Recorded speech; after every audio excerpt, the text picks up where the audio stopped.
Bienvenidos de nuevo, amigos de ADN Televisión. Quien les habla, Omar Ramírez, director del canal TV Magnificat, que lo pueden encontrar en YouTube como Ramírez CES. Queridos amigos, en la edición del programa anterior, Apostándole a la Fe, estábamos hablando de que definitivamente el ser humano por naturaleza es religioso, que ese ser conoce a través de su mente, de su cuerpo y de su espíritu, y que el ser humano siempre está en la búsqueda de la verdad. Algunos interrogantes fundamentales del hombre: ¿quién es el hombre? ¿De dónde viene el hombre? ¿Cuál es el sentido de la vida del hombre? En fin, etcétera, hacen que el ser humano esté caminando en una búsqueda de respuestas que varias ciencias pueden tratar de responder.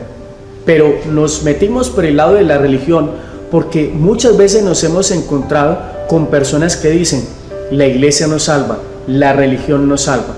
Y si nosotros miramos el contexto de lo que generalmente la sociedad define como religión, estamos hablando de permanecer unidos a Dios o volvernos a unir constantemente a Dios.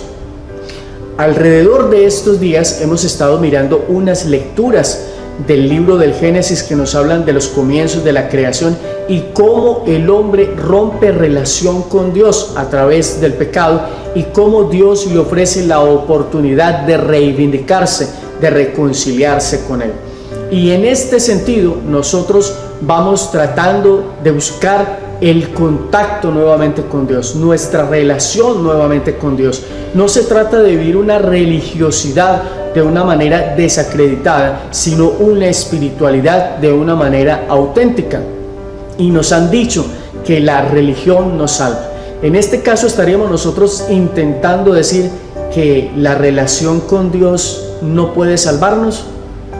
Un tema para meditar y bastante tela para cortar. Pero en esa búsqueda de la fe, en esa búsqueda de la espiritualidad, necesitamos hablar indefectiblemente de una experiencia de fe que nos va a ayudar a nosotros a acceder a la verdad de una manera integral, de una manera mucho más auténtica y completa. Jesús, en el Evangelio de Mateo, capítulo 16, versículo 18, después de haberle preguntado a los discípulos: ¿quién dice la gente que soy yo?, vemos cómo los discípulos, al responder, no encontraban como un punto de acuerdo, unos que Elías, otros que Moisés, otros que alguno de los profetas. Pero cuando le pregunta a los discípulos, es Pedro quien responde: tú eres el Hijo del Dios vivo. ¿Y cuál es la respuesta de Jesús? Dichoso tú, Simón, hijo de Jonás, porque esto que acabas de decir no te lo ha revelado la carne ni la sangre, sino mi Padre. ¿Qué está queriendo decir Jesús con esta expresión? No hay ningún modo humano a través del cual tú hayas podido alcanzar el reconocimiento de mi ser como el Hijo de Dios, como el Mesías, sino una revelación directa del Padre. Es allí donde Jesús le dice a Pedro: pongan muchísima atención con esta palabra, porque es algo que ya mucha gente tal vez no va a comenzar a aceptar, y es el hecho de que Jesús le dice a Pedro: tú eres Pedro, piedra, y sobre esta piedra edificaré mi iglesia.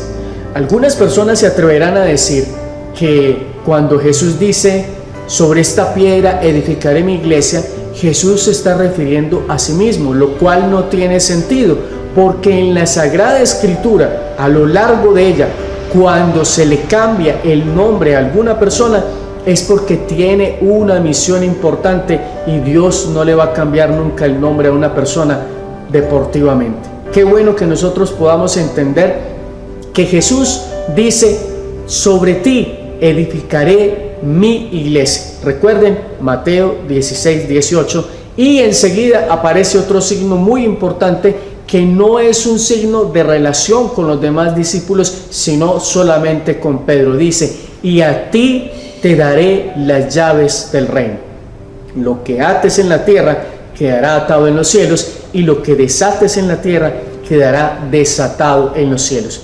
Si nosotros miramos en el Antiguo Testamento el significado de las llaves, nos vamos a dar cuenta que son signo y señal de autoridad. Cuando una persona recibe las llaves, puede tener autoridad para cerrar cosas que nadie más podrá abrir o abrir cosas que nadie más podrá cerrar. Eso es verdaderamente autoridad.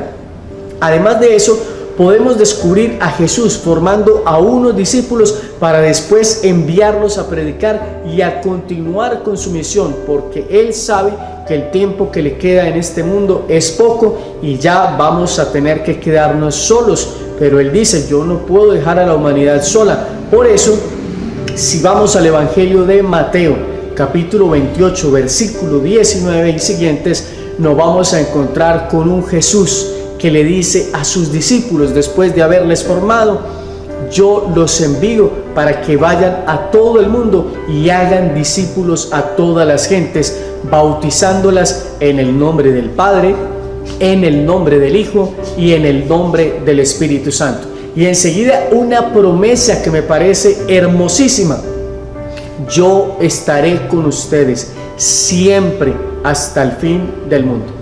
¿Conocen ustedes la trascendencia de esas palabras? Que alguna persona venga a decir que la iglesia de Jesús se corrompió en el tiempo, está diciendo implícitamente que Jesús ha mentido. Y Jesús ha dicho, yo estaré con ustedes siempre hasta el fin de los tiempos. No está diciendo, yo estaré con ustedes mientras se porten bien, mientras sean fieles, porque Jesús sabe que entre sus discípulos hay debilidades. Uno de ellos, Judas, fue el que lo traicionó. 2, Pedro, después de haber sido puesto como el primero de los apóstoles, sobre ti edificaré mi iglesia, no 60,000 denominaciones, mi iglesia, lo negó posteriormente cuando Jesús fue tomado preso. Qué bueno que nosotros entendamos que entre los mismos discípulos habían personas con sentimientos todavía algo humanos.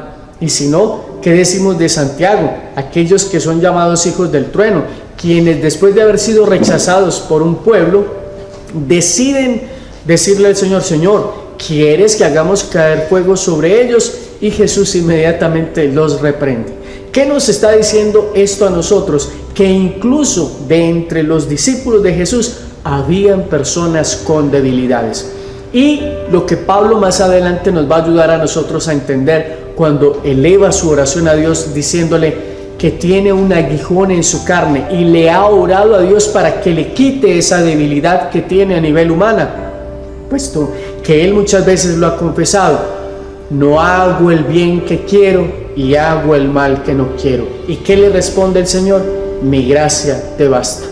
El tesoro que nosotros llevamos espiritual es un tesoro de gran valor, pero para que se vea que la gloria es de Dios, simplemente está llevado en vasijas de barro, para que se vea que la gloria definitivamente es de Dios y para Dios. Queridos hermanos, con este tema de hoy yo quiero que ustedes comprendan que Jesucristo definitivamente fundó una iglesia, no 60,000 posibilidades, porque eso sería como encontrarnos ante una situación en la cual el Espíritu Santo, ante ciertos riesgos, nos está diciendo, le dio por diversificar al final de los tiempos. ¿Ustedes creen eso? Que al Espíritu Santo le dio por diversificar. El Espíritu Santo es uno y el Espíritu Santo nos lleva a la unidad. No puede haber divisiones en la manifestación del Espíritu Santo. La iglesia de Cristo es una y es en ella donde podemos encontrar la verdad. Más adelante, en otra oportunidad, en otro video, vamos a estar desglosando algunos elementos de los que acabamos de ver para ayudarnos a entender por qué es importante estar en la iglesia de Cristo, donde podemos encontrar la verdad de una manera integral, más auténtica y sin manipulaciones que puedan ser riesgosas o peligrosas para nuestra vida espiritual. A nuestros amigos de ADN Televisión, muchas gracias por su deferencia para con nosotros. Les habló Omar Ramírez y espero verlos en una nueva edición de Apostándole a la Fe. Hasta pronto, Dios les bendiga.